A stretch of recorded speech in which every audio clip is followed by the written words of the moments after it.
Assalamualaikum warahmatullahi wabarakatuh. Waalaikumsalam warahmatullahi wabarakatuh. Bapak Ibu guru hebat, baiklah acara selanjutnya akan kita mulai lagi aksi nyata oleh calon guru penggerak. Sekarang bagian Bapak Muhammad Salahuddin yang akan menyampaikan budaya positifnya. Pada Bapak Salahuddin kami persilakan. Baik, terima kasih Ibu Moderator, Ibu Dr. Anda Suryani. Assalamualaikum warahmatullahi wabarakatuh. Waalaikumsalam. Selamat pagi. Selamat pagi. Selamat pagi. Salam sejahtera untuk kita semua. Salam sehat. Salam guru penggerak, salam guru hebat. Perkenankan saya Muhammad Salahuddin ingin menyampaikan terkait dengan diseminasi budaya positif dalam rangka menyusun aksi nyata modul 1.4. Bapak Ibu yang saya hormati, secara sederhana kita paham bahwa budaya positif itu kira-kira perwujudannya seperti apa ya Bapak Ibu? Mungkin Pak Imam, ya, budaya positif Pak Imam pernah mendengar budaya positif Pak Imam? Apa kira-kira Pak Imam? Ya. Kira-kira apa yang dipahami Pak Imam? Budaya positif itu ya lebih pada penanaman ataupun pembiasaan pada peserta. Pembiasaan, kebiasaan gitu ya. Kemudian menumbuhkan keyakinan gitu ya terhadap nilai-nilai universal dan kebajikan universal. Baik, terima kasih Pak Imam. Mungkin ada lagi Bapak Ibu? Oke. Karakter yang baik, Pak. Karakter ya Pak ya. Karakter yang baik, budaya positif. Nah, inilah Bapak Ibu secara garis besar kita maknai bahwa budaya positif sesungguhnya menghadirkan nilai, value bagi setiap pribadi, gitu ya. Kenapa? Karena berangkat dari kesadaran diri sebetulnya. Kuncinya adalah kesadaran diri. Dari itulah kemudian terbentuk nilai-nilai yang hadir dalam dirinya atas keyakinan apa yang dia yakini. Termasuk di dalamnya bagaimana kebiasaan dan termasuk proses pembiasaan. Nah, inilah yang bisa kita maknai budaya positif itu sendiri. Sehingga pada akhirnya budaya positif memiliki akses ke depan sebagai bentuk kontrol ke depan adalah bahwa peserta didik ya dapat tumbuh, menemukan dirinya, bahkan mengembangkan menjadi pribadi-pribadi yang kritis tentunya. Kemudian penuh hormat dan juga bertanggung jawab. Dan inilah pentingnya Bapak Ibu kita mengawali ya dari sebuah proses pembentukan diri melalui budaya positif ini. Kenapa? Karena memang terbentuk adanya keyakinan Bapak Ibu. Nah, ini yang penting. Ya.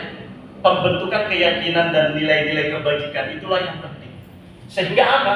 Sehingga secara natural, secara alamiah maka akan membentuk, mewujudkan diri, identitas menjadi pribadi yang pasti, penuh rasa tanggung jawab. Nah, disinilah pentingnya pemaknaan kita atau kita samakan persepsi kita terkait dengan budaya positif.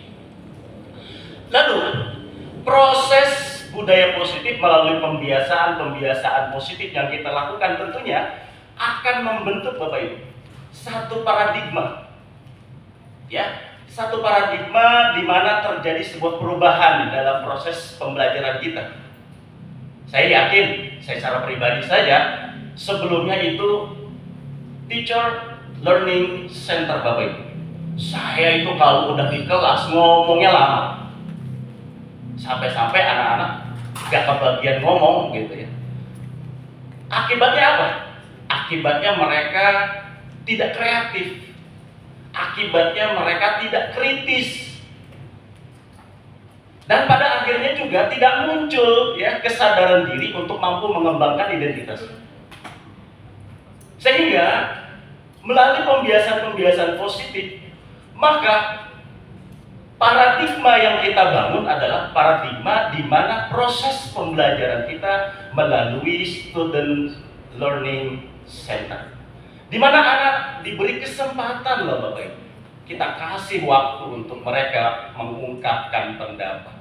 Kita beri waktu untuk mereka menyesuaikan dengan tugas yang diberikan. Jadi jangan juga diburu-buru gitu ya. Jangan juga ditekan sehingga kemudian mereka tidak memiliki kemerdekaan. Sehingga pada akhirnya sisi kreativitasnya, kemudian kritisnya itu semakin tidak akan muncul. Tetapi melalui proses perubahan paradigma kita, maka disitulah sejalan selaras dengan pemikiran Ki Hajar Dewantara, di mana kita menuntun anak-anak kita sesuai dengan kodratnya, kodrat alam, kodrat zaman, gitu ya. Bahkan pada proses lingkungan belajarnya pun kita bangun proses belajar dalam lingkungan yang merdeka dan bahagia. Sehingga tercipta apa? Cetia kebahagiaan lahir batin. Ini yang kita coba samakan Bapak Ibu, persepsi kita bahwa melalui proses budaya positif itu maka akan merubah paradigma kita dalam proses pembelajaran kita di kelas. Kita akan lebih kreatif, kita melibatkan anak, kemudian kita paham gaya belajar mereka, kita menyesuaikan dengan kebutuhan individu belajar mereka, yang pada akhirnya terbentuk satu identitas pribadi yang penuh rasa hormat, penuh tanggung jawab, kritis, kreatif, dan lain sebagainya. Dan disitulah pentingnya Bapak Ibu, bagaimana pembiasaan positif akan membentuk pola-pola yang demikian itu. Bapak Ibu yang saya hormati, melalui pembiasaan positif dan lain sebagainya akan terbentuk Bapak Ibu dikenal dengan disiplin positif. Nah, begitu ya, disiplin positif. Kenapa? Karena kuncinya tadi kesadaran diri. Kalau sudah ada tanggung jawab kesadaran diri, maka terbentuk secara alamiah disiplin positif bagi anak-anak kita. Ya, dimana kita nih Bapak Ibu sebagai guru tentunya memberikan ilustrasi, bahkan kalau perlu gambaran-gambaran nyata dalam aksi-aksi nyata kehidupan kita, biar mereka tergambarkan begitu ya. Apalagi kita secara langsung bisa mengajarkan bagaimana anak-anak kita menanamkan nilai-nilai rasa tanggung jawabnya gitu ya, atas apa yang dia lakukan, atas tindakan apa yang dia lakukan dan lain sebagainya. Bahkan dari itu bisa akan menumbuhkan kesadaran diri gitu ya. Kesadaran diri itulah menjadi bagian dari dasar nilai kebajikan yang kita yakini kebenarannya. Yang kedua, selain itu, murid juga memiliki kemampuan untuk mengontrolnya, karena tidak ada satupun yang mampu mengontrol Bapak Ibu, termasuk kita. Ya, tidak. Nanti kita akan lebih jelaskan di teori kontrol ya. Tapi setidak-tidaknya kita tidak bisa mengontrol siapapun, tidak bisa. Terhadap siapapun. Terhadap guru, terhadap murid, terhadap orang tua, terhadap siapapun anak dan lain sebagainya. Tidak. Yang bisa mengontrol adalah diri kita sendiri. Sehingga melalui proses budaya positif itu tertanam disiplin positif itu. Terbentuk kesadaran diri bahwa mereka setidak-tidaknya mampu dan meyakinkan dirinya untuk dapat mengontrol dirinya dalam melakukan sebuah atau suatu tindakan yang dia harus lakukan. Sehingga pertimbangan-pertimbangan itu bisa muncul dalam dirinya secara alami. Ini baik atau tidak? Ini benar atau tidak? Ini manfaat atau tidak? Dan lain sebagainya. Seperti itulah prosesnya Bapak Ibu. Sehingga kontrol diri setiap orang itu seperti itu yang bisa dia lakukan. Dan yang terpenting adalah murid memahami dan menyadari sesuai dengan motivasi intrinsik, motivasi yang didasarkan atas keyakinan yang dia yakini. dari apa yang dia lakukan ke depan dan dia akan lakukan selanjutnya. Ini paling tidak seperti itu pemaknaan kita terkait dengan disiplin positif. Bapak Ibu yang saya hormati, selanjutnya terkait dengan teori kontrol yang tadi saya sampaikan sedikit di sebelumnya. Pendapat ini disampaikan oleh Dr. William Glasser ya Bapak Ibu, dalam sebuah buku dan tulisannya Choice Theory, di mana menurut Dr. William terdapat beberapa miskonsepsi Bapak Ibu terkait dengan kontrol ya, terkait dengan kontrol yang makna kontrol itu sendiri. Karena memang Bapak Ibu, seperti yang Bapak saya sampaikan di awal, tidak ada yang bisa mengontrol siapapun selain dirinya sendiri. Tidak ada yang bisa mengontrol siapapun selain dirinya sendiri. Sehingga perlu diluruskan Bapak Ibu terkait miskonsepsi dari makna kontrol itu sendiri. Di antaranya yang pertama, guru mengontrol murid. Pernah Bapak Ibu lakukan itu? Saya pernah. Saya harus akui. Tapi kita belajar dari kesalahan itu Bapak Ibu. Ya, belajar dari kesalahan itu. Karena apa? Karena sesungguhnya dengan cara kita melakukan itu, murid tidak akan bisa mengenali dirinya sendiri Bapak Ibu. Dia akan kesulitan untuk menggali potensi dirinya sendiri. Karena apa? Karena dia terikat oleh kontrol seseorang ataupun siapapun itu, termasuk guru. Nah itu ya. Selanjutnya apa? Penguatan positif, efektif, dan bermanfaat. Apakah selamanya bujukan, nasihat bisa memberikan penguatan positif? Saya rasa tidak. Karena apa?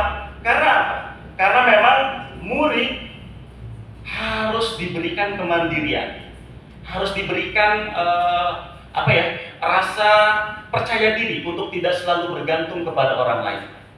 Yang pada akhirnya kalau dia tidak dikasih nasihat, tidak diberikan stimulus gitu ya, atau dorongan-dorongan lainnya, maka dia tidak akan ada motivasi. Nah ini berbahaya.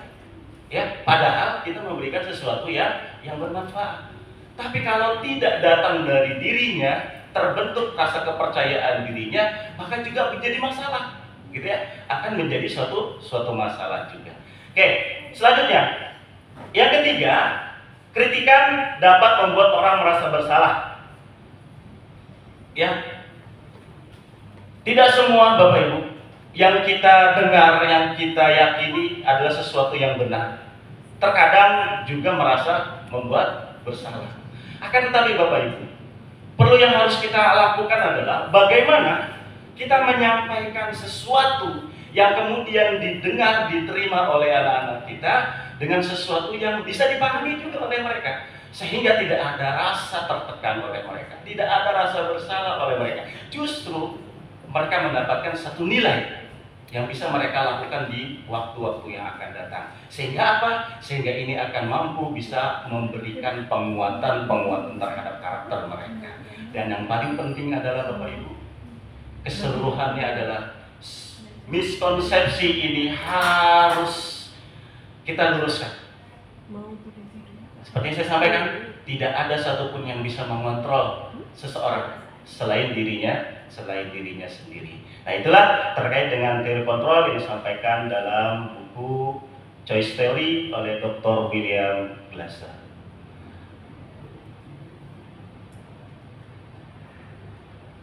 Bapak Ibu yang saya hormati, terkait dengan teori kontrol inilah menjadikan kita sebagai guru akan relate dengan posisi kontrol kita ke depan.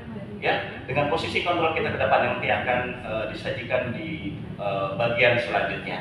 Maka dari itu, terima kasih di kesempatan hari ini saya bisa membersamai Bapak Ibu semua. Ini bukan bermaksud untuk menggurui Bapak Ibu, tapi ini kita sharing saja bahwa sesungguhnya sesuatu yang pernah kita lakukan keliru bisa saja melalui proses diseminasi ini menjadikan kita semakin lebih baik ke depan. Terima kasih. Saya Heri. Assalamualaikum warahmatullahi wabarakatuh. Waalaikumsalam warahmatullahi wabarakatuh.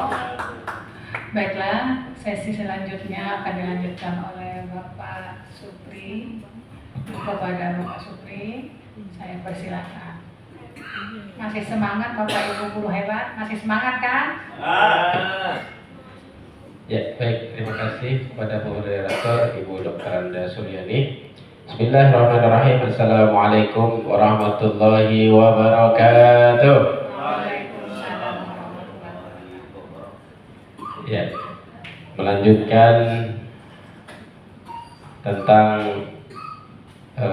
budaya positif di sekolah ya. Tadi Pak Al sudah menyampaikan berkaitan dengan teori kontrol yang disampaikan oleh Dr. William Glasser, bahwa setiap manusia itu tidak bisa mengontrol orang lain gitu ya. Tapi dirinya sendirilah yang dapat mengontrol orang lain, begitu ya Pak ya. Nah, terkait dengan posisi teori kontrol ini, maka akan menjadikan kita ada yang namanya motivasi gitu ya. Karena kita ada punya kontrol diri ya. Kalau ada kontrol diri, maka nanti yang muncul adalah motivasi. Nah, motivasi ini ada dua Bapak Ibu. Ada motivasi intrinsik dan motivasi ekstrinsik ya. Artinya kalau motivasi intrinsik ya, artinya motivasi yang datang dari dalam sendiri, ada kemauan dari dalam diri sendiri, ada gerakan atau ada ketergerakan hati ya. Nah, kalau tadi dikatakan teori kontrol itu bahwa diri sendirilah yang akan mengontrol diri kita sendiri ya, berarti itu ada motivasi intrinsik, motivasi dari dalam diri sendiri, berbeda dengan motivasi ekstrinsik. Yang motivasi ekstrinsik ini motivasi yang berasal dari luar ya. Jadi untuk menjadi orang yang diinginkan gitu ya, atau menjadi orang yang ingin dihargai, maka nilai yang harus dipercaya ini harus nilai dari dalam diri. Jadi kalau dapat misalnya, wah saya mau ngajar, saya mau datang tepat waktu. Kenapa saya harus datang tepat waktu? Karena bentuk rasa tanggung jawab saya terhadap murid-murid saya. Nah, ini motivasi dari dalam diri. Kalau motivasi dari luar, misalnya, wah saya mau datang ke kelas karena anak-anak dari kelas saya mau ngasih hadiah ke saya, semangat tuh. Ini motivasi yang datang dari luar. Begitu juga motivasi yang datang dari luar itu bisa jadi, ini bisa jadi ya Bapak Ibu ya. Maaf karena ada sedikit permasalahannya. Jadi motivasi yang datang dari luar itu biasanya membuat kita ketagihan, biasanya gitu ya. Ketagihan, wah kalau nanti nggak dikasih hadiah lagi, saya nggak mau datang ah. Karena kita sudah terbiasa dikasih iming-iming, dikasih hadiah. Wah, karena nggak dikasih hadiah, besok nggak saya bantu. Nah, ini udah terbiasa. Kita ada motivasi yang lain, motivasi yang datang dari luar. Begitu juga dengan anak-anak kita, Bapak Ibu. Mungkin ya ini ya, mungkin kadang kita sering kalau ngajar misalnya pakai metode kuis misalnya. Nanti yang dapat paling banyak nilainya dapat hadiah. Nah, itu anak-anak biasanya termotivasi. Hanya saja ketika kita nanti memberikan motivasi yang berupa hadiah, maka anak-anak ini akan ketagihan. Pak, kemarin kan dapat hadiah, kok sekarang nggak lagi Pak? Itu juga pernah saya alami Bapak Ibu. Jadi ketika kita mengajar, terkadang kita sering sekali memberikan motivasi, tetapi motivasi itu tidak datang dari kemauan anak itu sendiri, gitu ya. Nah, mungkin karena motivasi itu datangnya dari luar, gitu ya. Maka kalau tidak ada sugesti-sugesti yang datang dari luar itu, makanya tidak akan bisa, gitu ya. Mungkin next, masih belum bisa. Ini Pak.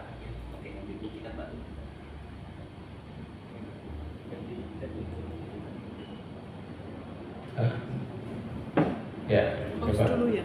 Nih, Pause dulu. di pause dulu. Baik, Bapak Ibu, kita lanjutkan kembali karena tadi ada kesalahan teknis ya. Jadi menyebabkan layarnya tadi tidak bisa memunculkan. Baik Bapak Ibu, tentang teori motivasi ini, jadi ada dua ya. Motivasi itu datang dari dalam diri sendiri dan dari luar. Kalau tadi dari dalam sendiri itu atas kesadaran diri sendiri. Kemudian kalau motivasi ekstrinsik itu datang dari luar, karena nanti ada mungkin hadiah dan segala macamnya tadi.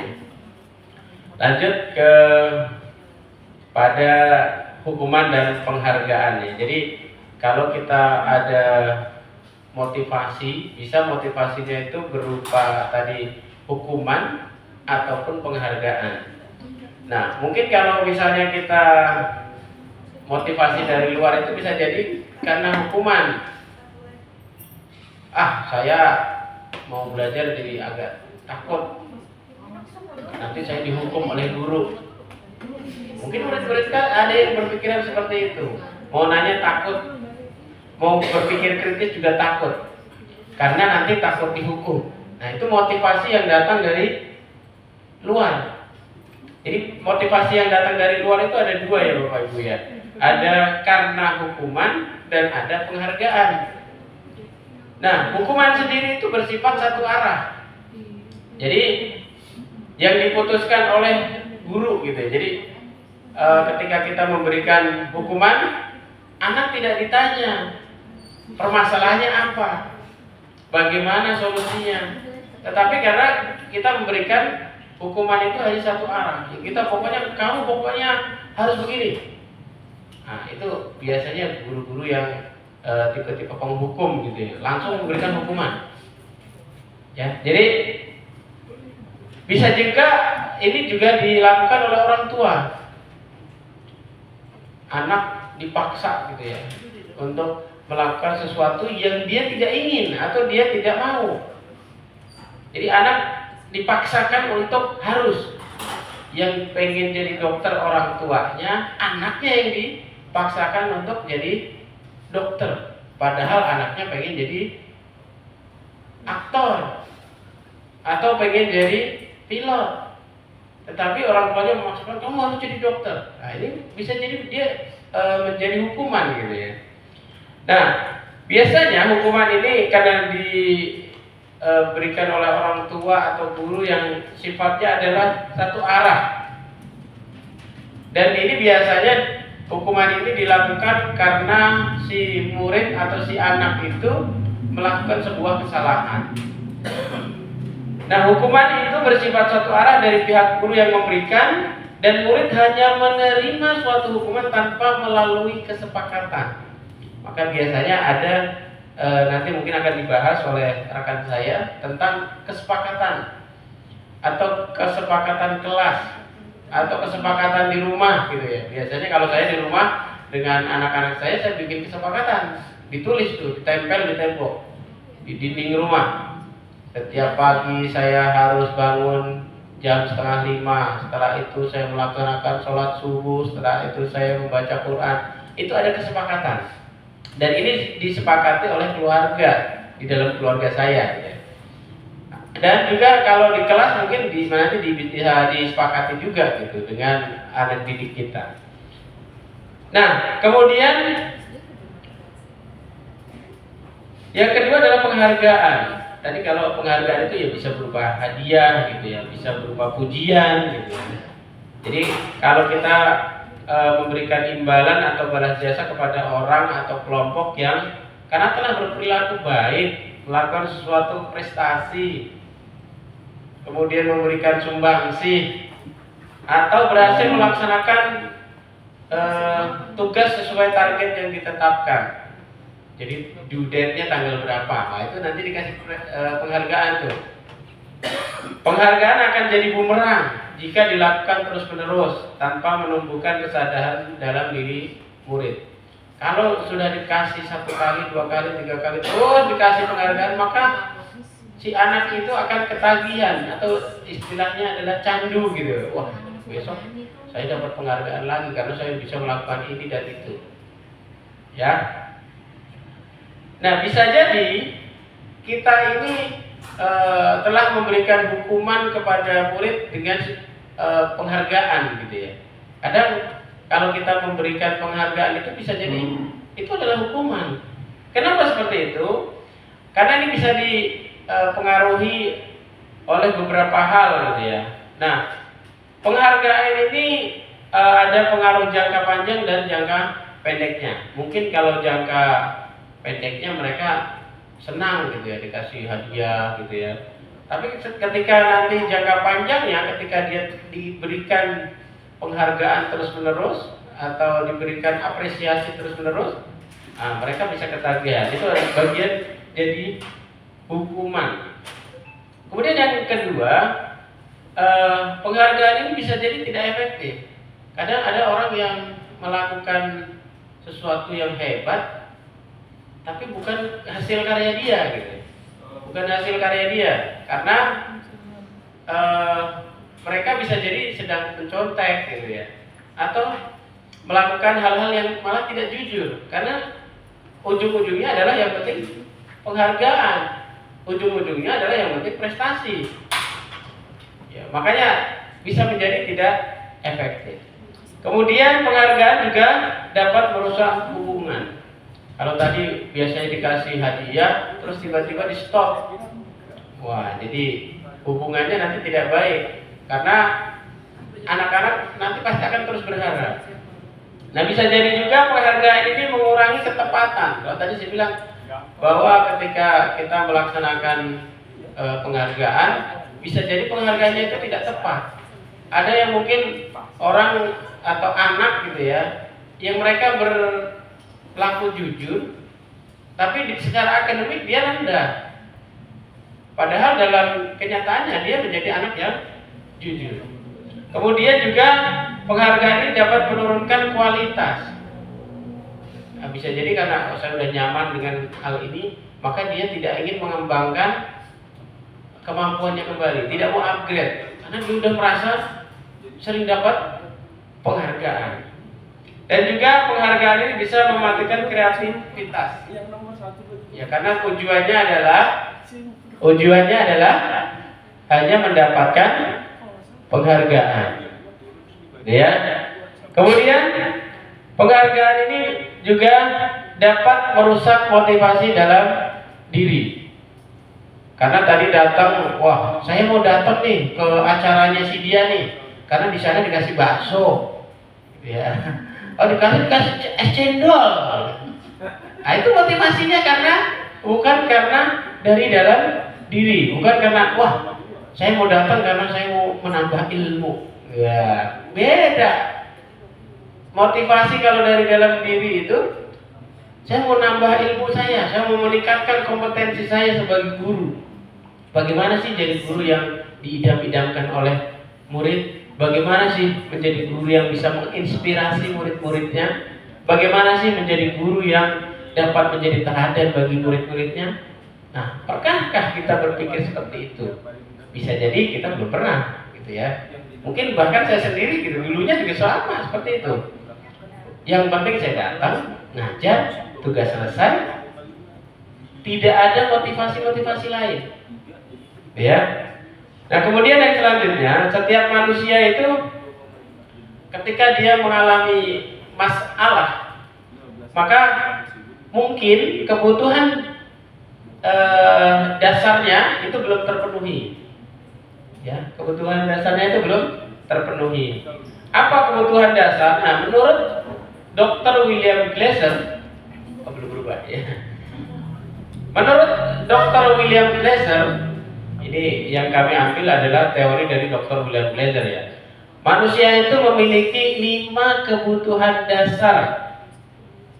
Ini yang ada di dalam choice teori. Jadi semua orang senantiasa berusaha untuk memenuhi kebutuhannya dengan berbagai cara. Bila mereka tidak mendapatkan kebutuhannya dengan cara yang positif gitu ya, maka mereka bisa melanggar peraturan atau melakukan hal-hal yang tidak sesuai dengan nilai-nilai kebajikan. Karena dia butuh.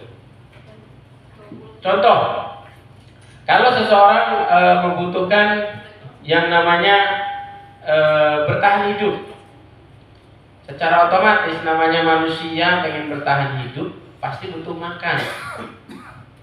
Ketika dia lapar, maka manusia itu bisa menjadi negatif. Ya, dia bisa mencuri, ya, kemudian bisa mengambil mungkin yang punya orang lain yang bukan hak dia makan. Itu adalah kebutuhan bertahan hidup. Jadi seseorang itu melakukan kesalahan bisa jadi karena dia ingin bertahan hidup, apalagi hidup di perantauan keras bos, ya. Jadi kalau hidup di perantauan jauh dari saudara, mau minta bantuan saudara nggak ada, mau minta bantuan tetangga kita hanya ngontrak, ya. Jadi agak sulit gitu. Mungkin ada beberapa orang itu sulit untuk memenuhi kebutuhan bertahan hidup. Nah, itu adalah kebutuhan yang mendasar, gitu ya. Jadi ingin memenuhi kebutuhannya sebagai manusia. Jadi ingin bertahan hidup. Yang kedua adalah kebutuhan akan penguasaan. Saya yakin kita Bapak Ibu ya, semua yang namanya manusia itu ingin memiliki sesuatu. Benda itu ingin kita miliki sesuatu. Misalnya kita ada HP. HP ini saya yakin Bapak Ibu semua punya. Bahkan sekarang udah ada banyak yang canggih gitu ya. Ada iPhone gitu ya, ada Android, ya, macam-macam mereknya, ada Nokia dan segala macam dengan prosesornya yang berbeda-beda. Karena ini adalah untuk memenuhi kebutuhan penguasaan. Jadi dia harus punya. Pokoknya saya harus bisa. Itu adalah kebutuhan dasar, penguasaan. Kemudian yang ketiga adalah kebutuhan dasar yang ketiga adalah rasa ingin disayang dan rasa ingin diterima. Kalau kita sebagai manusia, pasti ketika kita datang ke lingkungan baru, kita pasti ingin langsung diterima oleh lingkungan kita. Betul ya Bapak Ibu ya? Betul apa betul? Ini masih semangat kan nih? Nah, saya yakin setiap kita ketika ingin diterima gitu ya, ketika datang ke lingkungan yang baru, kita ingin diterima sebagai seseorang yang baru memasuki lingkungan yang baru gitu.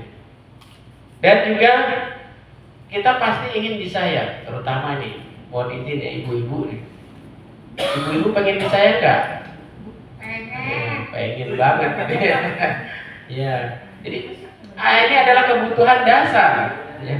Ibu-ibu apa nenek-nenek? Iya, mohon maaf ya ibu ya.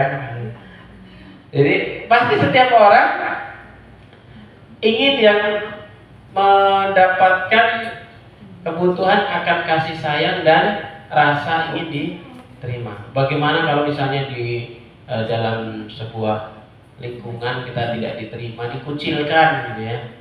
Itu merasa kita nggak nyaman. Kalau di dalam misalnya di ruangan guru nih, kita merasa nggak diterima, gimana rasanya? Canggung nggak? Canggung, baru datang tahu dicuekin gitu kan. Aduh, sedih sekali rasanya ya. Karena tidak ada kebutuhan yang terpenuhi di situ. Ya, yaitu rasa kasih sayang dan rasa diterima. Nah, yang keempat adalah rasa kesenangan. Saya yakin Bapak Ibu sering liburan gitu ya. Trip, my adventure, kan gitu ya. Ada istilahnya gitu ya. Ada yang have fun gitu ya. Seneng-seneng. Ada setiap kesenangan orang itu berbeda-beda.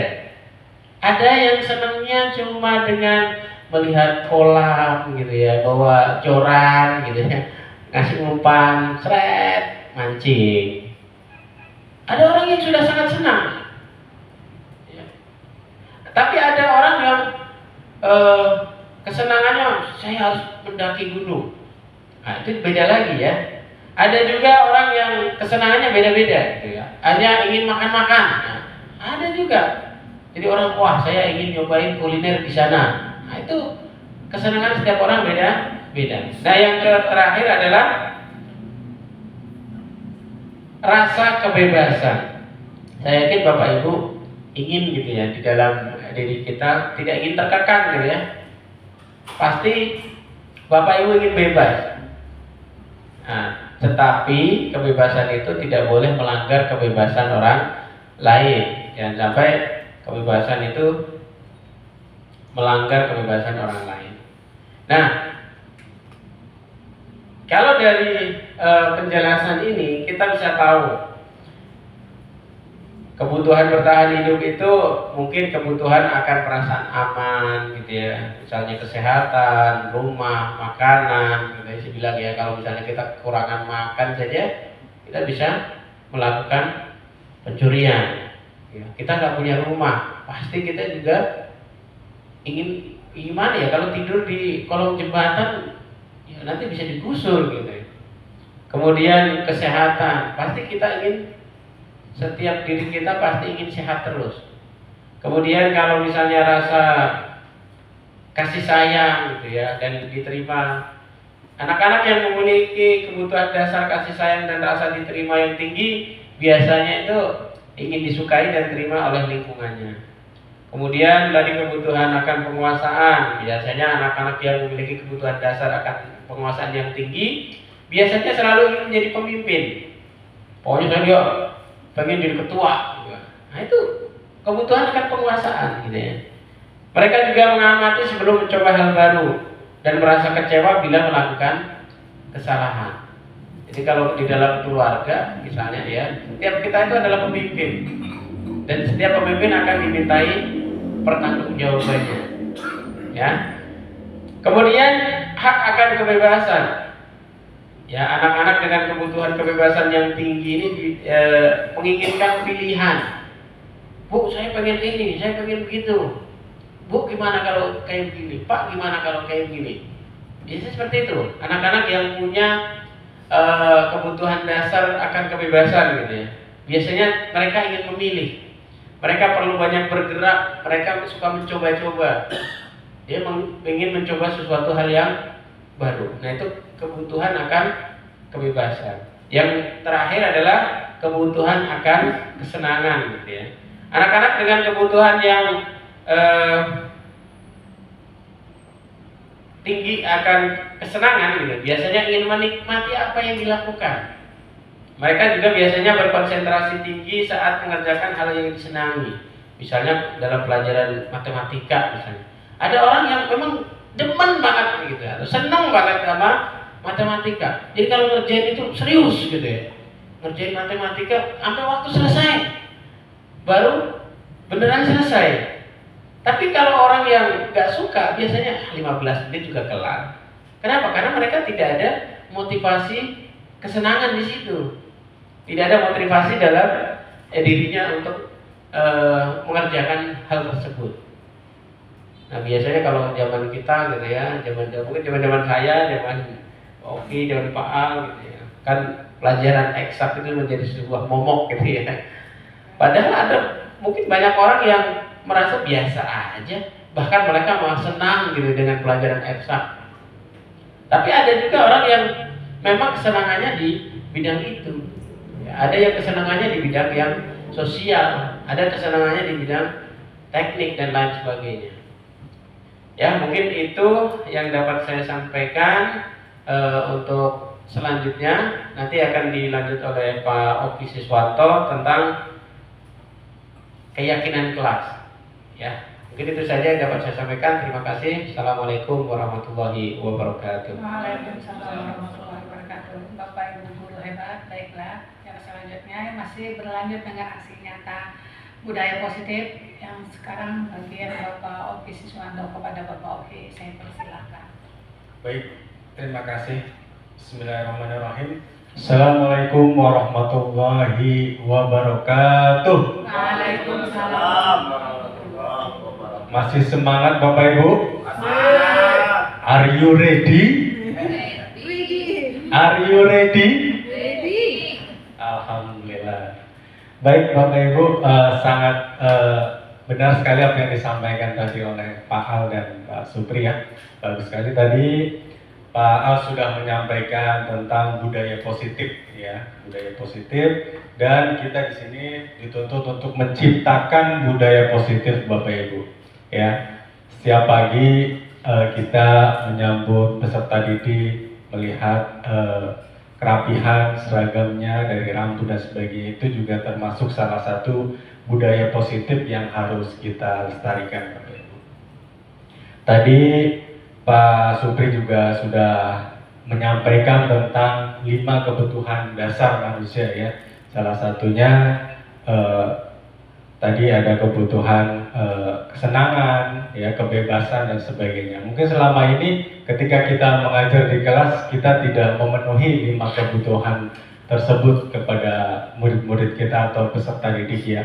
Salah satunya mereka senang apa sih, misalkan senang belajar di luar kelas tapi kita tidak mau belajar di luar kelas. Nah itu artinya kita belum memenuhi kebutuhan dasar peserta didik atau manusia seperti itu. Nah baik Bapak Ibu, saya akan mencoba melanjutkan pembahasan yaitu tentang keyakinan kelas ya. Saya yakin Bapak Ibu pasti di awal tahun ajaran biasanya membuat apa yang dinamakan dengan kesepakatan kelas. Nah, jadi kesepakatan kelas bisa juga disebut dengan keyakinan kelas. Apa itu keyakinan kelas ya? Keyakinan kelas adalah seperangkat keyakinan, nilai dan harapan yang dimiliki oleh seorang guru tentang bagaimana sebuah kelas seharusnya berfungsi ya. Jadi dengan adanya keyakinan kelas ini akan mengatur tertibnya suatu kelas ya. Artinya hal-hal yang sudah disepakati di awal ya tidak boleh dilanggar, dan itu menjadi keyakinan ya dan disepakati bersama antara guru dan murid seperti itu. Nah, dan hendaknya keyakinan kelas ini jangan terlalu banyak ya, karena supaya mudah diingat oleh murid seperti itu. Nah, itu tentang keyakinan kelas. Kemudian teknik atau langkah-langkah dalam pembuatan keyakinan kelas yang pertama ada melibatkan seluruh anggota kelas dalam membuat keyakinan kelas. Kemudian yang kedua, menyimpulkan nilai keyakinan dari bermacam-macam ide yang muncul dari siswa ya. Menyepakati untuk melaksanakan keyakinan kelas yang sudah terbentuk. Kemudian yang keempat, membuat media yang dapat memudahkan siswa mengingat keyakinan kelas ya. Jadi diawali dengan misalkan masing-masing peserta didik diberikan sticky note untuk menuliskan kesepakatan kelas apa ya yang mereka ingin. Nah nanti dikumpulkan atau ditempel di depan. Nah nanti setelah itu baru menyepakati bersama ya apakah semua murid setuju terhadap kesepakatan yang sudah ditulis atau dirumuskan di depan. Nah setelah semuanya sudah menyepakati, barulah nanti ditulis ya, bisa di kertas karton ya atau di poster ya yang nantinya mudah dilihat dan dibaca oleh murid seperti itu Pak. Nah itulah tentang teknik pelaksanaan pembuatan keyakinan kelas. Nah kemudian yang berikutnya Bapak Ibu tentang 5 posisi kontrol ya. Nah, ada 5 posisi kontrol berdasarkan teori dari Dr. William Glass ya. Yang pertama ada posisi kontrol sebagai penghukum. Kemudian yang kedua ada pembuat merasa bersalah. Kemudian yang ketiga ada teman.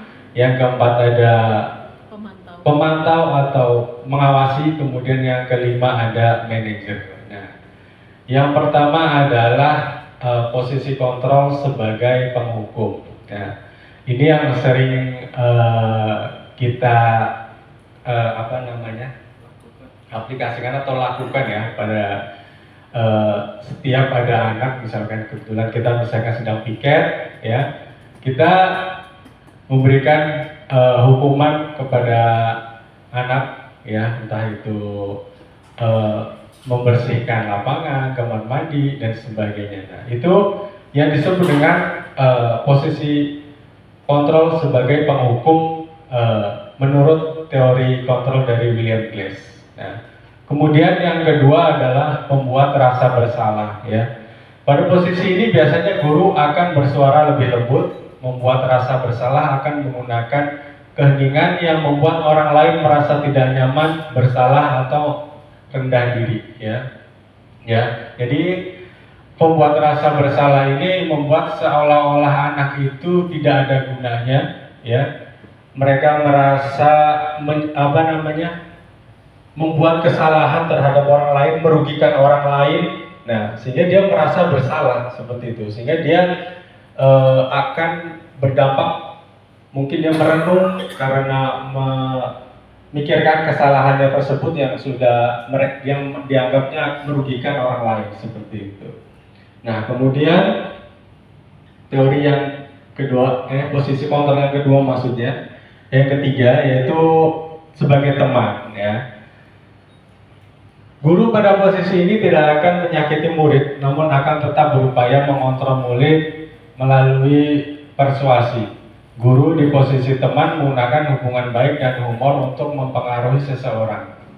Nah, pada posisi teman ini ya, seolah-olah itu guru memaklumi kesalahan si murid, tetapi seperti menganggap dia seperti dekat gitu loh, dengan teman ya, sehingga murid ini hanya melakukan ketika guru itu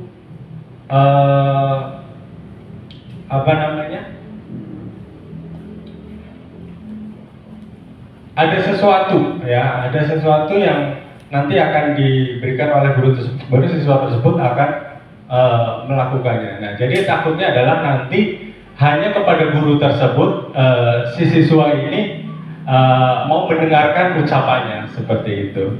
Nah, kemudian yang keempat yaitu pemantau ya. Pada saat ini kita mengawasi ya, kita bertanggung jawab atas perilaku orang-orang yang kita awasi. Posisi pemantau berdasarkan pada peraturan-peraturan dan konsekuensi. Jadi ya, kita biasanya pada posisi ini hanya melihat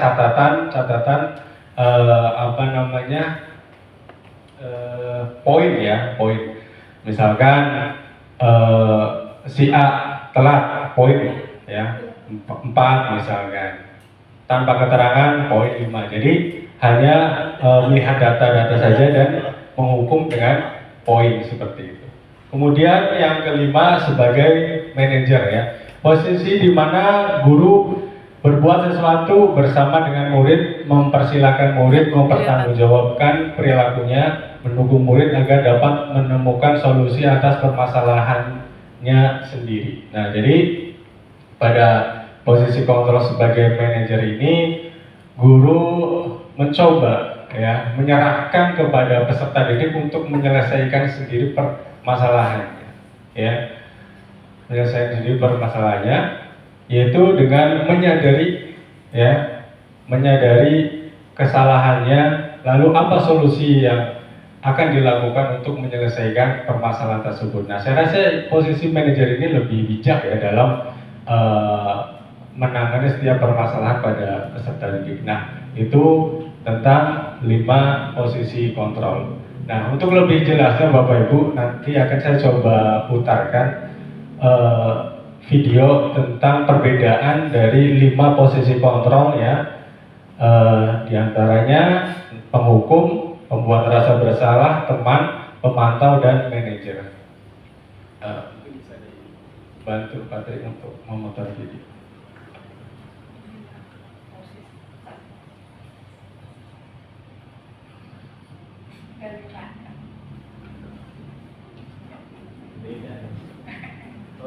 dicepetin aja langsung ke Gosen dan contoh penerapan. Oke Bapak Ibu, ini posisi penghukum ya. Kurang lebih adegannya seperti ini.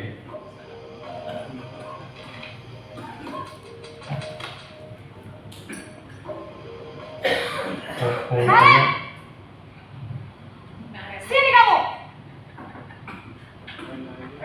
Selamat pagi, Bu. Selalu terlambat. Kamu deh, pasti terlambat. Maaf, Bu. Saya Apa? Apa coba? Alasan kamu apa lagi? Kapan sih kamu tidak terlambat? Malas sekali ya kamu jadi anak. saya Dasar pemalas. Gak kapok-kapok sih kamu. Sudah berapa kali terlambat? Sana, kamu keliling lapangan basket 2 kali. kenapa saya harus keliling lapangan basket, Bu? Kenapa? Kamu mau lawan ibu? Berani-beraninya jawab. Sudah terlambat, masih berani jawab pula. Sekarang, keliling lapangan basket 5 kali sekalian. Biar kapok. Cepat. Pergi sana ke lapangan basket. Posisi penghukum biasanya berbicara dengan nada tinggi, menghardik, menunjuk-nunjuk, menyakiti, dan menyindir. Hukuman bisa berupa fisik maupun psikis. Ibu dan bapak guru hebat. Dampak yang terjadi pada murid ketika guru berada pada posisi penghukum adalah murid cenderung akan memberontak, bahkan menyimpan dendam. Nah, ini posisi yang kedua Bapak Ibu, ya. Membuat rasa bersalah.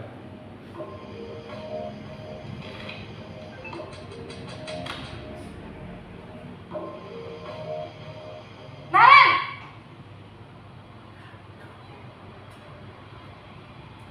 Selamat pagi, Bu. Naren. Kamu kenapa terlambat lagi, nak? Ya Tuhan, Naren. Kamu senang ya bikin ibu susah ya? Kalau kamu terlambat lagi, nanti ibu yang ditegur bapak kepala sekolah, nak. Disangka ibu tidak bisa membina kamu. Duh, gimana ini? Maaf, Bu. Duh Gusti Naren. Kamu suka ya kalau ibu ditegur bapak kepala sekolah? Terus, sekarang ibu harus tulis apa ini di buku absen? Ini kamu sudah sering terlambat loh. Ibu harus apa coba? Maaf, Bu. Maaf sekali. Ya sudah, lain kali jangan bikin ibu susah lagi ya nak ya. Ibu tidak akan kuat lagi kalau kamu begini terus. Bisa jantungan kalau ibu tegur bapak kepala sekolah. Sana cepat ke kelas. Maaf ya, Bu. Maaf sekali. Posisi pembuat rasa bersalah berbicara dengan nada tenang, cenderung lembut. Namun kata-kata yang diutarakan membuat murid merasa menjadi orang yang gagal. Memandang buruk dirinya sendiri, merasa tidak berharga, dan tidak sanggup membahagiakan orang lain. Ketika guru mengambil posisi pembuat rasa bersalah, murid akan menganggap dirinya yang bersalah dan ia akan menyimpan emosi negatif tersebut di dalam dirinya. Nah, ini posisi yang ketiga Bapak Ibu. Posisi sebagai teman.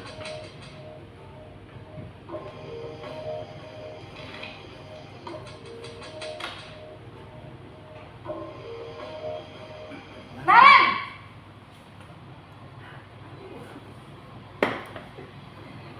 Selamat pagi, Bu.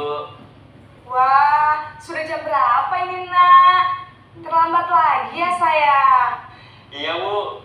Habis ibu saya lupa bangunkan saya, Bu. Kamu malah menyalahkan ibu kamu. Kamu bukannya anak yang larinya paling kencang. Kok terlambat sih? Iya, Bu. Saya memang terlambat bangun tadi. Jadi, biarpun saya lari kencang, tetap gak kekejar, Bu. Ya sudah sana. Nanti lain kali larinya lebih kencang lagi ya. biar gak terlambat lagi. Bikin seneng ibu, demi ibu. Bisa kan? Bisa lah, Bu. Ya sudah, sana masuk kelas. Ibu beresin urusan absen kamu. Kamu ini ada-ada saja. Dalam posisi teman, guru berbicara dengan nada suara ramah, akrab, cenderung bersenda gurau untuk menjaga suasana tetap santai. Murid akan merasa senang, aman, dan akrab dengan guru. Identitas yang tercipta adalah identitas sukses atau berhasil. Namun, perlu diingat, karena ini masih dorongan eksternal, maka ada faktor ketergantungan dari murid kepada orang tertentu. Di sini, guru absennya, sehingga di lain waktu, murid bisa berperilaku baik, namun hanya kepada orang-orang tertentu saja.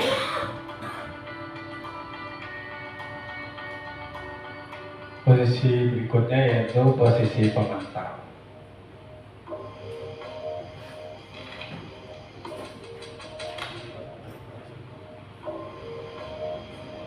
Naren!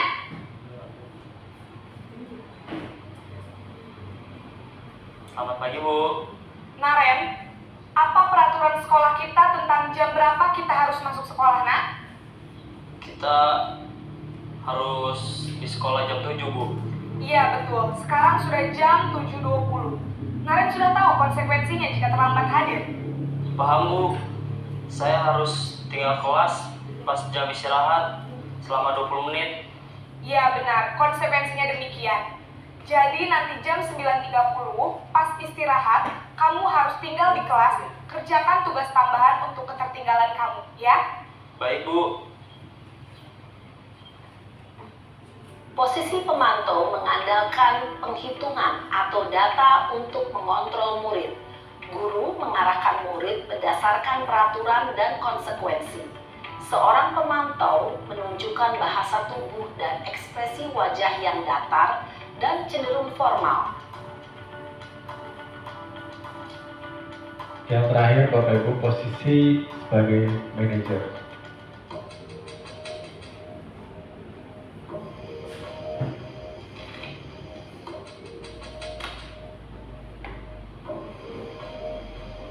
Naren!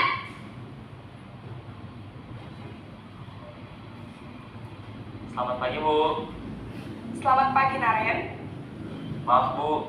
Saya terlambat. Iya, sekolah masuknya jam 7, sekarang sudah jam 7.20. Jadi sekarang bagaimana ini, Naren? Maaf, Bu. Saya lupa setel alarm saya semalam.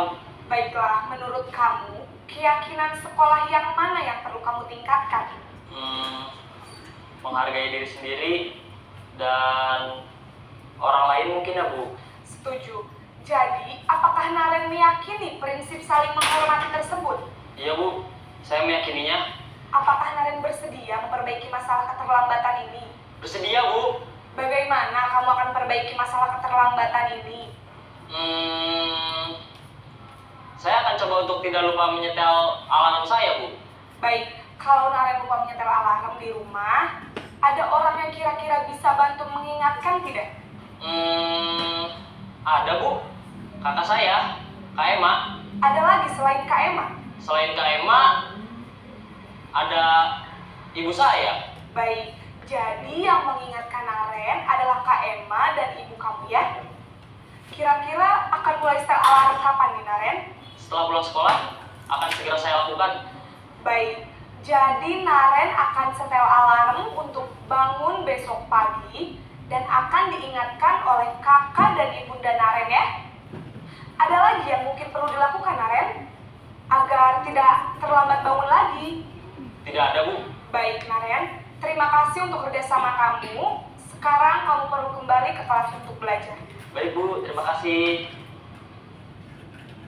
Posisi manajer adalah posisi kontrol yang disarankan untuk membimbing murid memiliki sikap disiplin yang positif, yaitu murid yang mandiri, bertanggung jawab, dan dapat memecahkan masalah. Tujuan dari posisi ini adalah agar murid dapat berefleksi atas tindakannya. Guru akan dengan tulus memberikan pertanyaan-pertanyaan bermakna, sehingga membuat murid dapat belajar dari kesalahannya dan mencari sebuah solusi untuk menyelesaikannya.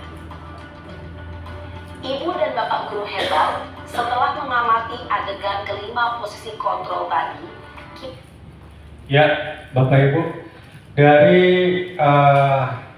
kelima posisi kontrol, kira-kira manakah yang lebih ideal menurut Bapak Ibu untuk kita terapkan? Yang setuju dengan posisi penghukum, posisi pembuat rasa bersalah, posisi teman, posisi pemantau, posisi manajer.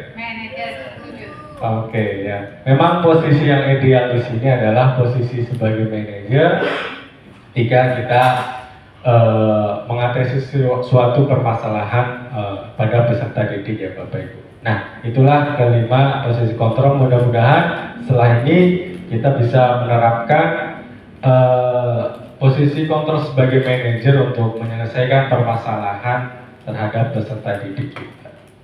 Oke Bapak Ibu, sekarang kita lanjut ke segitiga restitusi.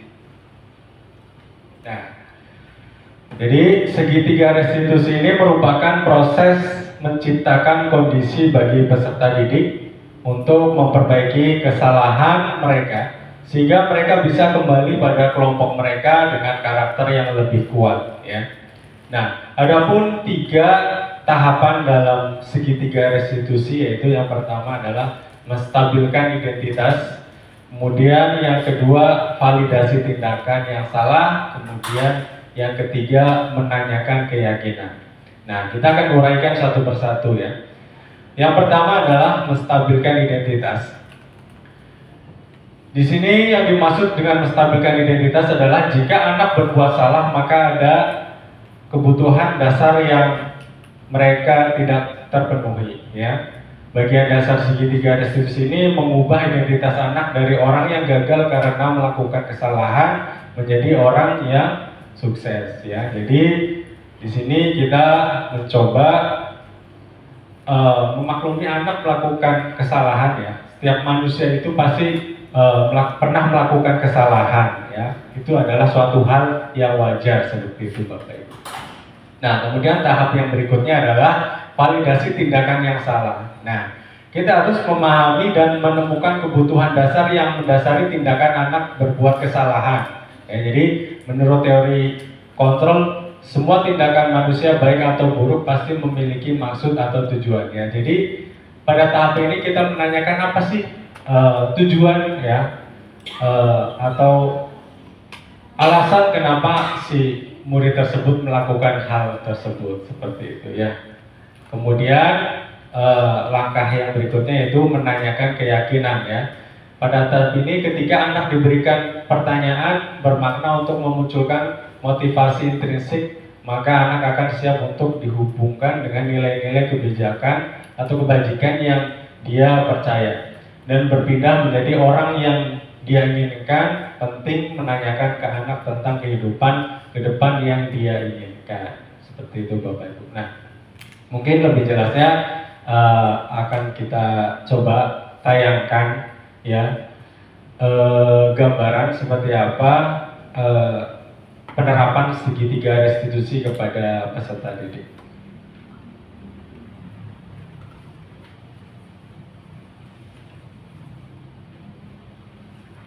Langsung di skip aja.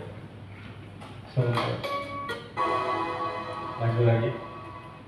restitusi adalah suatu proses dialog yang dijalankan optik sehingga penanaman nilai-nilai kebaikan.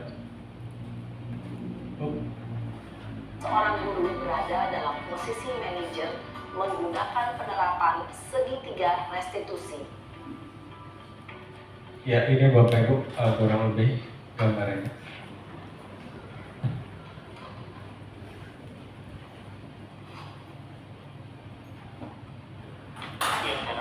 Siapa? Ada Sudah di- lama nggak ketemu Sarah? Kenapa hari ini ada di sini? Kesel Pak, kesel banget. Masa aku dikatain tukang fitnah Pak? Ya aku marah lah. Aku balik ngatain Eka di depan kelas. Kesel banget. Oh begitu. Ya pasti kamu marah dan kesal. Bapak juga akan marah apabila ada yang menuduh Bapak seperti itu. Kemudian, pada saat itu, kamu mau melakukan apa? Ya saya langsung ngatain Eka lah Pak. Kesel banget. Saya bentak-bentak dia di depan teman-teman lain. Oh, begitu. Pasti kamu melakukan seperti itu karena suatu alasan tertentu, bukan? Iyalah, masa saya diam saja Pak? Ya saya bela diri lah. Masa saya dituduh tukang fitnah? Ya, wajar lah. Mempertahankan harga diri itu sesuatu yang penting buat kamu. Untung kamu tidak bertindak lebih gegabah lagi. Hanya membentak-bentak. Iya Pak. Untung saya masih bersabar dan hanya berbentak saja. Sudah gemes padahal. Saya pasti bela diri lah. Ya, pasti ya. Tapi kamu memilih untuk tetap bertahan dan bersabar. Kamu memilih untuk tidak berbuat lebih parah lagi, kan? Iya. Nah, sekarang coba kita lihat lagi tindakan kamu yang bentak-bentak Eka di kelas. Tindakan kamu itu kira-kira sesuai dengan keyakinan kelas atau prinsip kamu tidak? Enggak lah Pak. Capek Pak jadi pemarah. Jadi keyakinan atau prinsip mana yang kurang sesuai dengan keinginan kamu? Ya, saya sebenarnya sangat menghargai orang lain. Mungkin saat itu saya menjadi emosi. Jadi tidak menunjukkan sikap itu. Kamu meyakini tidak? Menghargai orang lain itu penting buat kamu. Yakinlah Pak. Iya, setuju. Kita harus saling menghargai. Namun, ada juga keyakinan yang kita sepakati yang perlu kita jalankan apabila kita sedang marah, bukan? Ya, saya bisa lebih proaktif, mulai dengan diri sendiri. Saya bisa jadi lebih bersabar, mengambil waktu jeda untuk berpikir mau apa selanjutnya. Kira-kira kamu bersedia memperbaiki masalah ini tidak? Bersedia Pak. Kalau kamu memperbaiki masalah ini, kamu akan menjadi orang seperti apa? Saya akan menjadi orang yang bertanggung jawab kali ya Pak. Dan senantiasa proaktif. Iya, menurut kamu bagaimana rasanya menjadi orang seperti itu? Ya nyaman lah, bangga bisa bersabar dan menahan diri. Baiklah kalau begitu. Yuk kita pikirkan bagaimana memperbaiki masalah ini.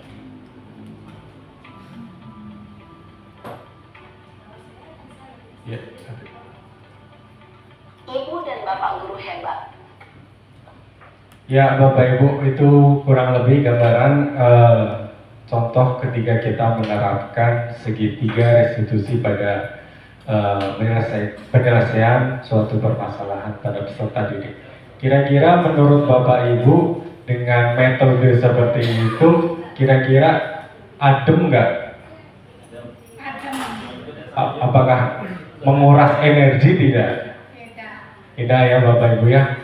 Ya mudah-mudahan dengan penerapan segitiga restitusi tersebut untuk menyelesaikan permasalahan peserta didik itu dapat lebih memunculkan motivasi intrinsik pada diri peserta didik untuk bisa merubah perilakunya tanpa adanya motivasi-motivasi eksternal ya, dorongan-dorongan yang bukan dari dalam dirinya sendiri. Seperti itu Bapak Ibu, sehingga peserta didik kedepannya bisa lebih baik lagi ya, tanpa harus diingatkan kembali. Seperti itu Bapak Ibu.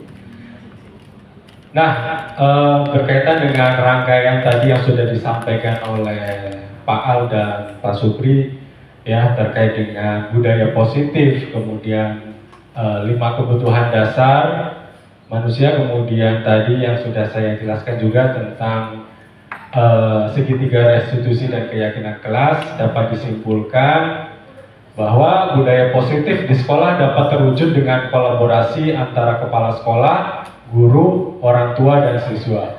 Mulai dari menyusun keyakinan kelas bersama siswa, kemudian melakukan keyakinan kelas tersebut. Guru berperan pada posisi kontrol manajer dengan memahami kebutuhan dasar siswa. Apabila muncul permasalahan perilaku siswa, maka penyelesaian masalah melalui tahapan segitiga restitusi. Kurang lebih itu Bapak Ibu yang bisa saya sampaikan. Setelah ini saya akan kembalikan kepada moderator. Terima kasih. Wassalamualaikum warahmatullahi wabarakatuh. Waalaikumsalam warahmatullahi wabarakatuh. Bapak Ibu guru hebat. Demikianlah pertemuan kita untuk kali ini. 5 orang calon guru penggerak sudah memaparkan visi, memaparkan aksi nyata mereka, yaitu dimensi budaya positif. Mudah-mudahan acara ini benar-benar bermanfaat bagi kita semua. Amin amin ya robbal alamin. Saya rasa pertemuan kita untuk kali ini cukup. Mari kita ucapkan alhamdulillah. Oke. Assalamualaikum warahmatullahi wabarakatuh. Selamat siang semua. Sehat? Sehat ya? Oke teman-teman semua. Oke,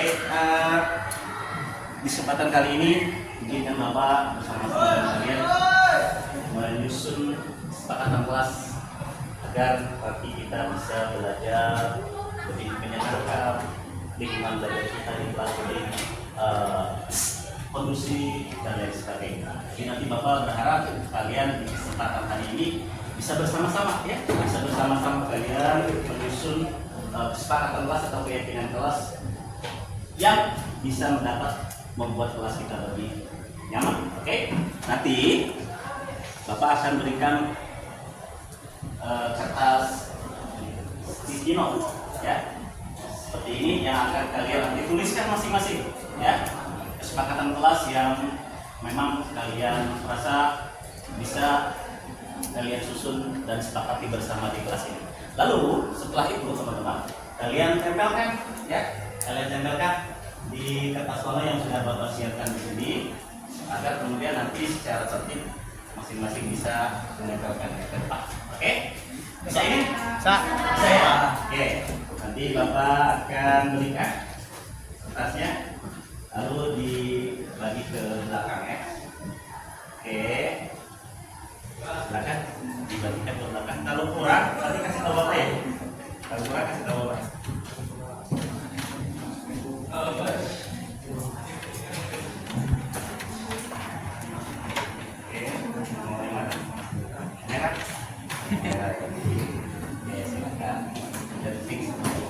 Oke teman-teman, Bapak berharap kalian bersama-sama menyepakati kesepakatan kelas yang akan kalian buat hari ini sesuai dengan apa yang menjadi harapan kalian masing-masing. Silakan. Agar apa? Agar tercipta budaya positif di kelas ini, mencerminkan disiplin positif bagi kalian dalam perilaku. Oke, silakan. Ya, silakan. Ada yang kurang? Yang pertama. Oke.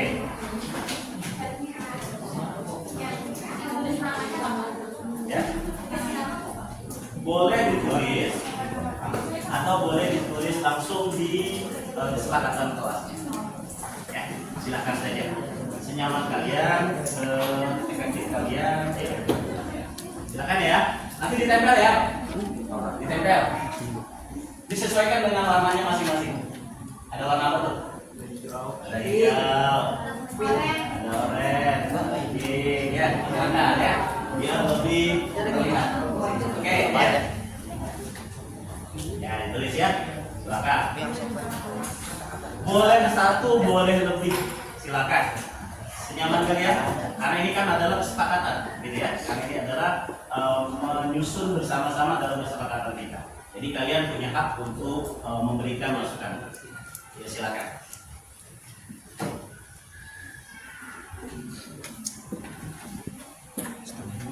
Ya, kumpulkan. Silakan.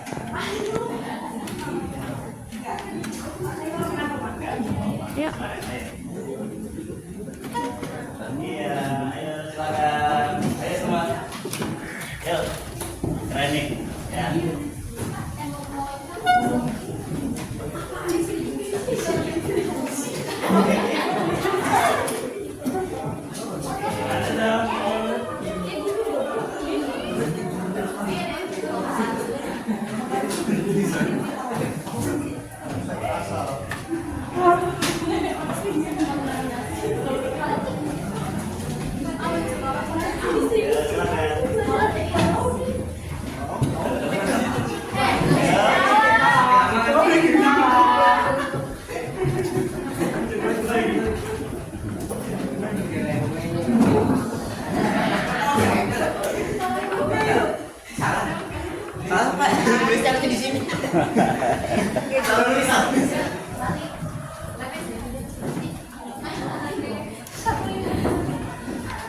Wah, keren nih, banyak ya.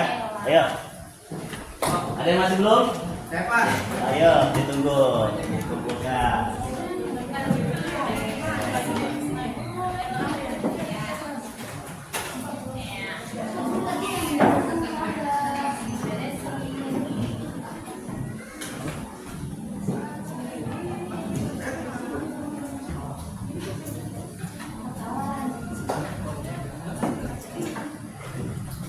Ayo silakan. Dejan. Asli, sudah selesai kan, Bi? Coba. Asli apa sih yang ditulis? Oke, silakan ditempel ya. Silakan ditempel. Warna merah lebih merah seperti ini ya. Wah, keren nih. Oke. Nah, inilah. Gak ada lagi? Sudah semua? Sudah semua, Pak. Wah, ini adalah kesepakatan susunan dari keyakinan kelas dan kita akan susun teman-teman ya. Aku berharap setelah ini sebelum kita coba tarik beberapa kesepakatan yang sudah kalian susun, aku mengingatkan nih bahwa apa yang kalian rencanakan bersama-sama, kalian tuliskan bersama-sama adalah tanggung jawab bersama-sama. Maka komitmen itulah yang harus kalian kuatkan. Ya, komitmen itu yang harus kalian bangun. Agar apa? Agar kelas ini menjadi kelas yang nyaman, ya, menyenangkan, bahagia lahir batin. Agar kalian betul-betul bisa memperoleh kesempatan yang sama, setara, dan yang kedua, kalian tetap menjadi bagian dari kelas ini yang tidak terpisahkan. Sekalipun sebentar lagi kalian kelas itu ya. Oke. Ya, teman-teman, coba kita lihat nih ya, kita coba lihat. Oh, yang pertama nih kesepakatannya, ya, ada yang sampaikan datang tepat waktu. Sepakat ya? Tepat waktu. Berarti komitmen itu kalian harus buktikan, ya, kalau kalian menjadi bagian dari yang membuat komitmen untuk datang tepat waktu. Setuju ya? Setuju. Apalagi, ya, menjaga kebersihan. Wah, kelas harus bersih. Tanggung jawab semua nih. Piket sudah dibentuk ya. Piket sudah dibentuk, penanggung jawab piket sudah ada ya. Sudah ada, berarti kelas harus terjamin kebersihannya. Agar apa? Agar kalian lebih nyaman gitu ya. Nyaman dan menyenangkan di kelas. Apalagi kalian tetap bisa menjaga kebersihan itu tanpa harus saling mengandalkan satu dengan yang lainnya, karena tanggung jawab yang sudah kalian buat komitmennya. Apalagi, ya, apalagi di sini ada, ya, beribadah, ya, beribadah. Komitmen nih berarti adalah ini profil pelajar Pancasila: beriman, bertakwa kepada Tuhan Yang Maha Esa, dan berakhlak mulia. Ayo, hadirkan semangat ibadah kita untuk menunaikan kewajiban kita kepada Tuhan Yang Maha Esa. Sesuaikan dengan waktu-waktu dalam peribadatan kita. Ya, zuhur misalkan bagi yang muslim bisa berjamaah gitu ya. Kemudian asar sebelum pulang bisa juga menunaikan terlebih dahulu. Dan yang terpenting adalah pembiasaan positif. Setiap pagi ada apa? Ada literasi kitab suci dan juga apa? Salat bersama. Itu komitmen tuh ya. Dan yang tak kalah penting adalah teman-teman, ya, kalian tetap menjaga kekompakan di kelas. Tuh lihat tuh. Tetap kompak. Nah, berarti harus hadir itu. Berarti kalau sudah kompak, kalian menyatu. Ya. Punya rasa yang sama, punya tujuan yang sama, punya harapan yang sama. Maka komitmen itu harus betul-betul kalian wujudkan di kelas ini menjadi kelas yang terdepan dalam menjaga kekompakan. Pertama,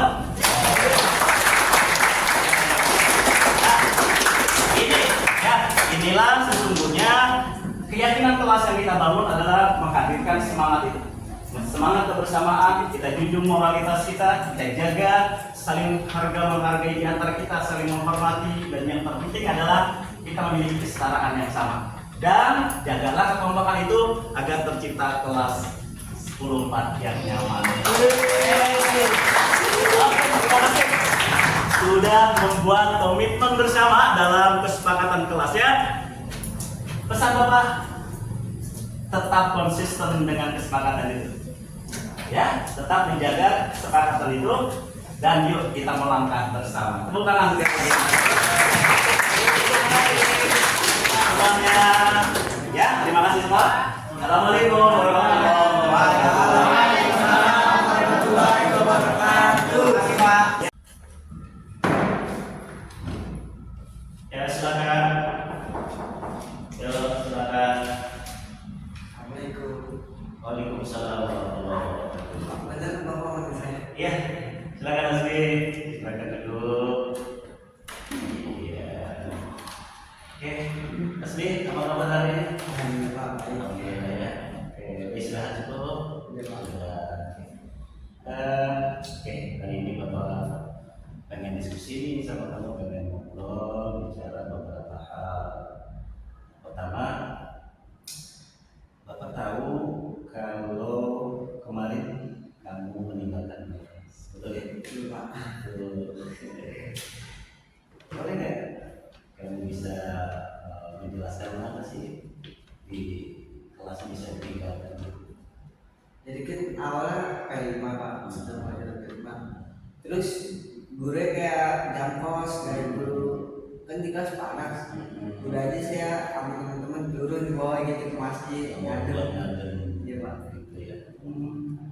Tapi kamu tahu kan kalau aturan sekolah tidak meninggalkan kelas selama masih jam pelajaran. Tahu ya? Tahu ya? Dan itu harus menjadi keyakinan ya bahwa itu adalah sebuah aturan yang harus dilaksanakan. Ya. Oke, itu alasannya ya. Alasannya. Setidaknya kamu bisa memahami dong kalau apa yang kamu lakukan itu sesuatu yang salah ya. Salah ya. Salah ya. Ya, jadi memang ya berbuat salah itu sesuatu yang tidak apa-apa sebetulnya gitu ya. Karena memang kita manusia biasa pasti banyak kekurangan.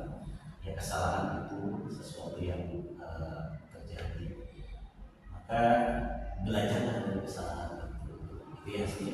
Jangan sampai kemudian kamu mengulang kembali di saat memang jam kelas gitu ya. Sementara di kelas kita atau kelas kamu jadikan contoh kamu dan teman-teman yang lainnya tetap konsisten dalam kelas itu. Oke. Selain alasan tadi nih hasilnya, pernah nggak melakukan lain selainnya? Belum sih Pak, kemarin saya kayak kesempatan gitu. Jadi kemarin menjadi perbuatan salah yang kamu akui dan itu apa namanya menjadi catatan kamu ya. Terus kemudian nih Asmi, sekolah itu kan ada aturan ya, ada aturan di mana setiap siswa ketika sudah berada di sekolah tentunya tertib. Salah satunya tertib berada di dalam kelas dan itu juga sudah jadi kesepakatan kelas kan? Berada di dalam kelas di saat yang pelajaran. Oke. Di saat itu memang kondisi panas atau gimana? Panas Pak, ya cuaca juga kayak sedang mendung gitu. Nyelotok panas. Nyelotok ya. Nah maka Bapak mencoba untuk ngobrol kira-kira solusi apa ya yang bisa biar kelas kamu itu tetap sejuk, nyaman, gimana ya?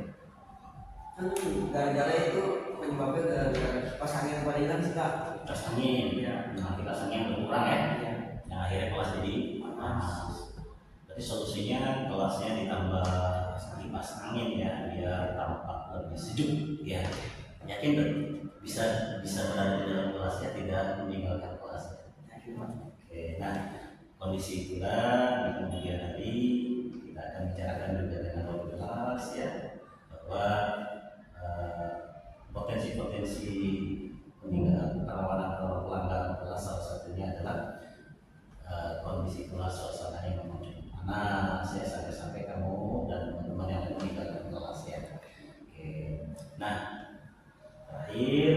Sani, ya Hasbi, gunakan kesempatan belajar di kelas, di sekolah dengan sebaik-baiknya. Ya, sambung ya. Kedua, patuhi aturan sekolah. Ya, sekolah punya aturan, sekolah punya keyakinan, sekolah akan kesepakatan bersama, maka patuhi. Termasuk tidak keluar kelas di saat jam pelajaran, apapun itu kondisinya. Kecuali memang kamu sudah mendapatkan izin ya, atas izin guru yang bersangkutan, maka diperkenankan silakan. Tapi bukan berarti juga meninggalkan kelas begitu aja, gitu ya. Pasti ada batas-batas waktu, seperti misalkan kalian atau kamu mau ke toilet atau apa, itu diperkenankan, gitu ya. Nah, itulah mengapa hari ini Bapak ingin ngobrol sama kamu, ingin bicara, ingin diskusi terkait dengan apa yang kamu lakukan. Ya harapannya tidak terulang lagi, gitu ya. Kamu tidak mengulangi lagi dan kamu tetap menjadi siswa peserta didik yang konsisten dengan keyakinan sekolah, yaitu aturan-aturan yang sudah disepakati bersama. Itu ya Hasbi ya, sambut ya Hasbi ya, sambut ya. Terima kasih Hasbi sudah mengakui apa yang dilakukan itu adalah sesuatu yang salah. Ya, berani mengakui kesalahan adalah sesuatu yang hebat, gitu ya. Dan pastikan ya, ke depan kalian dan kamu tidak melakukan itu. Terima kasih Hasbi ya atas waktunya. Bapak senang kamu sudah bisa menceritakan apa yang sudah kamu lakukan di hari-hari yang sebelumnya, gitu ya. Terima kasih Hasbi. Ya, oke, terima kasih.